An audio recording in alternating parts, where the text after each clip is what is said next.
What's going on, guys? Mike here today. We're going to be covering chronic fatigue syndrome, also known as CFS. So what that is a debilitating disorder characterized by extreme fatigue or tiredness that doesn't go away with rest. It's also not explained by any underlying medical condition. The causes of CFS are not well understood. Some theories include viral infections, psychological stress, or a combination of factors. Because no single cause has been identified, and many other symptoms are related to other chronic diseases, CFS can be hard to diagnose. There's no test for CFS, so your doctor has to rule out other causes for your fatigue when figuring out your diagnosis. While CFS has in the past been a controversial diagnosis, it's now widely accepted as a medical condition. CFS can affect anyone, but it's most common for women between 40 and 50 years old. There's currently no cure, so treatment for CFS focuses on just relieving the symptoms that you have. So what causes CFS? Well, like we said, the cause of CFS is unknown. Researchers speculate, however, contributing factors may include viruses, weakened immune systems, stress, or hormonal imbalances. It's also possible that some people are genetically predisposed to develop CFS. Though CFS can sometimes develop within viral infections, no single type of infection has been ruled out to be the single cause of CFS. So now that we've covered what CFS is, we're going to be going over other aspects when dealing with CFS as a client. So what we're going to go over today is exercises for people with CFS, equipment that can be used with people with CFS, challenges they may face in their everyday life, and also effective ways of communicating with these individuals. Alright guys, so moving on in the video here, we're going over exercises that can be completed for individuals with chronic fatigue syndrome. This exercise is a leg curl. Lie on your stomach with your legs extended. Bring your feet toward your buttocks, bending your knees to do so. Hold for 15 to 30 seconds, and then return to the start. This stretches your quadriceps and works your hamstrings. This is the leg press. Lie on your back and lift your legs up, approximately perpendicular to your body. Bring your knees toward your underarms and hold for 15 to 30 seconds, and then push your legs back up. This stretches your glutes and lower back and works your quadriceps and glutes. This is a calf raise.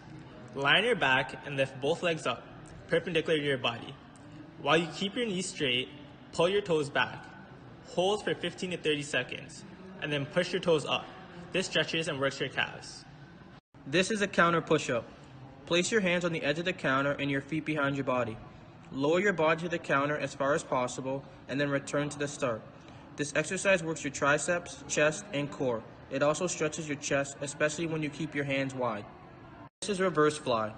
Stand tall in athletic position and cross your arms in front of your body. Pull them back as far as possible. This exercise works your upper back. This is a row. Stand tall in athletic position with your arms in front of your body.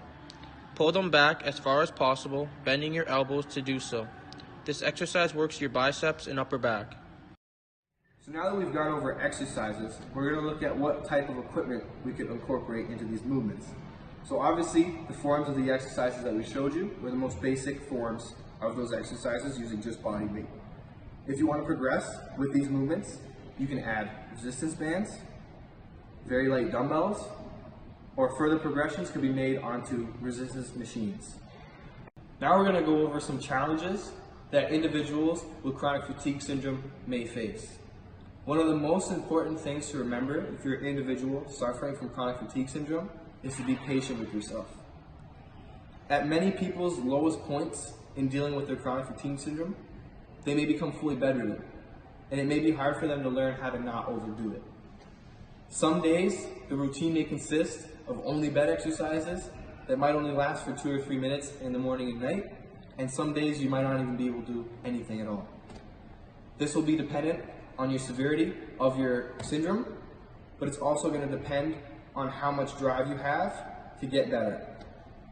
It can be a frustrating process, and it will test you not just physically, but also mentally and emotionally, especially if you're someone who's used to being an active individual.